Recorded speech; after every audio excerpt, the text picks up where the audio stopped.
మాకేమో పక్కింటి పిన్ని చెప్పే వీళ్ళు ఎందుకు మరి ఎవరికి చెప్పినట్టు? పైసలు తీసుకోతాం కదా. మనకి ఇవ్వకపోతే ఎవరికి ఇస్తారు మరి?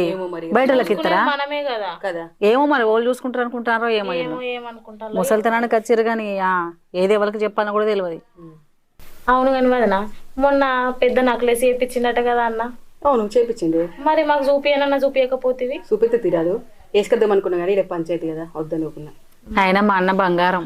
అవు మీ అన్న బంగారం సంగతి నీకు చెప్పాలి, నువ్వే చెప్పాలి. ఇక ఈ ఆడోళ్ళం ఊరందరం మెచ్చుకుంటాం. కట్టుకున్నాడు ఎంత చేపించినా ఏం పెట్టినా కూడా అసలు మెచ్చుకున్నాడు అనేది ఉండదు. బాగానే చెప్పినావు వదిన.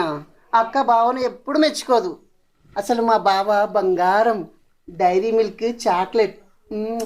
చూసినావా అదని మీ అన్న నాకు కాదు దీన్ని కూడా బంగారం చేపించండి. చూసినావా? అందుకే బంగారం అంటున్నాడు. అందుకంటే నోరా బంగారం అని. మరి కాదా? చాలు చాలే.